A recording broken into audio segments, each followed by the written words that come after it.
जय श्री राम जी। नमस्कार। स्वागत करती हूँ मैं भावना, आप सभी का भावना राणा चैनल में। और आज का जो ये वीडियो है तो कोई डेली व्लॉग का वीडियो है ही नहीं। एक ऐसे टॉपिक पे मैं आप लोगों के साथ में बात करना चाहती हूँ। मैं अपने दिल की बात आप लोगों के साथ में शेयर करना चाहती हूँ।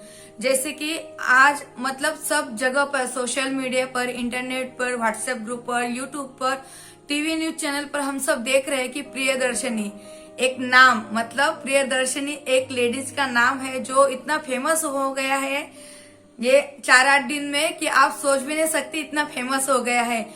उसने कोई ऐसा अच्छा काम नहीं किया है जिसकी वजह से वो फेमस हुई है, लेकिन फिर भी वो बहुत ज्यादा फेमस हो गई है।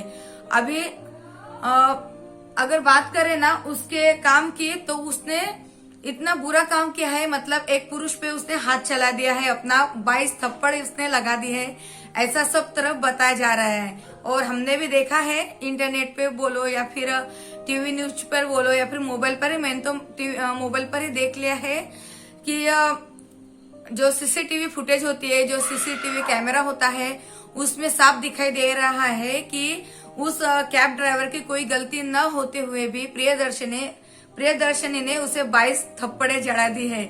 अभी ये कोई हंसी वाली बात तो नहीं है, लेकिन फिर भी हंसी मुझे इस बात की आ रही है कि उसने जब 22 थप्पड़े उस कैब ड्राइवर को मारी है, तो आजू बाजू के जो लोग थे वो क्या कर रहे थे तब, जब वो 1-2 थप्पड़ अगर वो लगा रही थी उस कैब ड्राइवर को, तो उन्होंने उसका हाथ पकड़ लेना चाहिए था और रुका देना चाहिए था। उसे बोलना चाहिए था कि क्या प्रॉब्लम है, आप बताओ तो सही कि आप उसको क्यों मार रहे हो, क्या नहीं।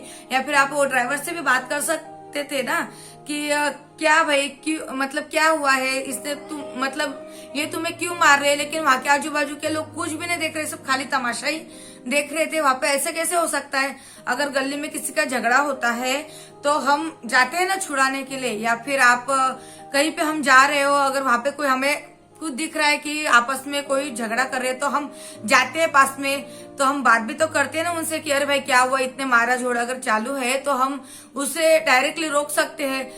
हम क्या सिर्फ वीडियो ही काटने के लिए बने हैं क्या हमारे मोबाइल, या फिर हम लोग उसी के लिए है क्या? तो आजू बाजू के जो लोग वहां पे खड़े थे, उन्होंने क्यों उस लड़के का हाथ नहीं पकड़ा और क्यों रोका नहीं उसे? मुझे तो ये समझ में नहीं आ रही है बात।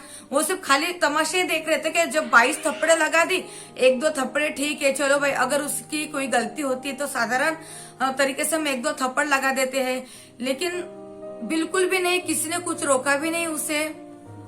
अक्सर हम ये कहते हैं कि अगर कोई पुरुष महिला को अगर मारहान करता है तो शायद पुरुष ही बदमाश होगा, पुरुष ही बुरा है जो महिला पर अत्याचार कर रहा है।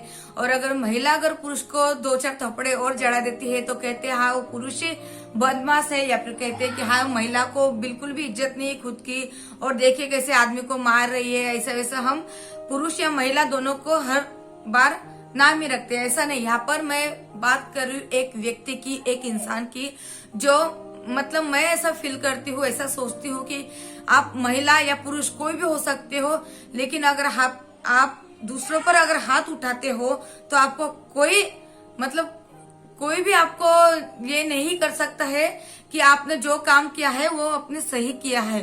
हाँ, अगर सामने वाले की अगर कुछ गलती हो, अगर उसने कुछ गुनाह किया हो, सच में आपको वो तकलीफ दे रहा हो, तो आप उसे अगर मारते हो, उसे पनिश करते हो, तो बात ठीक है कि हाँ आप जजमेंटल हो जाता है कि हाँ ठीक है उसने जो किया वो सही किया है।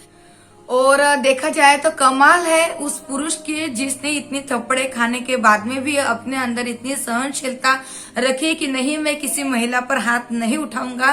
तो सच में सैल्यूट है उस भाई को कि उसने महिला पर हाथ नहीं उठाया, उसने बहुत अच्छा किया। लेकिन खुद पर अगर इतना अत्याचार हो रहा है तो उसने उसका हाथ रोक देना चाहिए था, उसी वक्त उस पर हाथ नहीं उठाना चाहिए था, वो बात तो अलग है, लेकिन हाथ तो आप रोक ही सकते हो उसकी।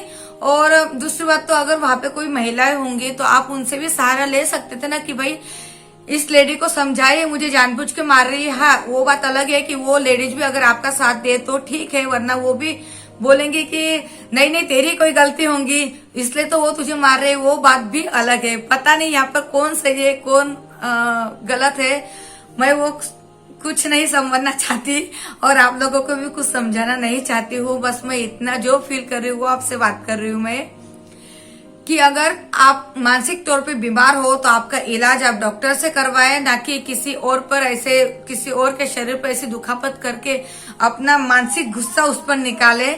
और परिवार वालों को भी ये समझना चाहिए कि अगर आपके घर का व्यक्ति को इतनी बुरी तरीके से मानसिक रूप से बीमार है तो आप उसके साथ में एक तो बाहर निकले, नहीं तो उसे घर में ही रहने दे उसे घर में ही। किसी दूसरे को उसकी वजह से तकलीफ हो इतपत यहाँ तक तो नहीं हमें गैर जिम्मेदार होना चाहिए। सरकार ने ये बड़ा अच्छा कानून बनाया है कि लेडीज को ही सेफ्टी मिलनी चाहिए ज्यादातर, क्योंकि पुरुष जो होते हैं वो हमेशा से महिला पर अत्याचार करते आए हैं, उन्हें अपने पैरों की जूती समझते आए हैं, तो उन पर रुबाब करते हैं, उनको कम लेते हैं। इसलिए सरकार ने बड़ा अच्छा फैसला किया है कि औरत को जो है वो सेफ्टी पुरुष से ज्यादा मिलनी ही चाहिए। लेकिन उस सेफ्टी का इतना गलत मतलब भी नहीं निकालना चाहिए लेडीज को कि नहीं चलो हम लेडीज है तो हम किसी पुरुष पे हाथ चला दे तो हमारे गुनाह माफ हो जाएंगे। भाई ऐसा बिल्कुल नहीं, यहाँ पर व्यक्ति ही व्यक्ति को समझना चाहिए, मतलब इंसान ही समझना चाहिए। कोई लेडीज या फिर कोई जेंट्स ऐसे मतभेद मत कीजिए प्लीज, क्योंकि क्या होता है कि हर बार जरूर नहीं है कि लेडीज ही सही हो या फिर पुरुष ही सही हो। कई बार क्या होता है कि अपने देखने का नजरिया जो होता है ना वो भिन्न भिन्न प्रकार का होता है, अलग अलग तरीके से होता है। मेरा देखने का नजरिया कुछ अलग है, आपका कुछ अलग है, तो प्रियदर्शनी का जो नजरिया होगा वो कुछ अलग होगा। लेकिन वो भाई का भी नजरिया जो था वो बिल्कुल भी बहुत अलग ही था उनका नजरिया कि हाँ लेडीज पे हाथ नहीं उठाना चाहिए। इतने अच्छे संस्कार उन्हें दिए हैं उनके माता पिता ने। तो प्लीज आप भी अपने बच्चों को, और मैं भी प्रयत्न करूंगी अपने सही भैया को ये संस्कार देने के कि किसी लेडीज पे कभी भी हाथ उठाना नहीं चाहिए। और अगर मेरी प्रांजल समझदार होती तो मैं उसे भी अच्छे तरीके से समझाती, लेकिन खैर उसकी बात नहीं यहाँ पर। तो बच्ची हो या बच्चा हो, मतलब लड़का हो या लड़की, तो हम अपनी माता पिता की जिम्मेदारी होती है कि अपने बच्चों को हम अच्छे संस्कार लगाए उन्हें इस बात के कि कहीं पे भी वॉयलेंट होना जरूरी नहीं है। कोई भी बात है तो वो हम साझे तरीके से भी समझा सकते हैं हर किसी दूसरों को। तो बस इतना ही कहना है मुझे, और कुछ ज्यादा कहना नहीं है। अगर मैंने कुछ गलत बात कर दी हो तो उसके लिए सॉरी, अगर आप मेरी बात से सहमत हो तो उसके लिए धन्यवाद। और कमेंट बॉक्स में कमेंट जरूर करना कि मेरी बात आपको कैसी लगी। तब तक के लिए जय श्री राम।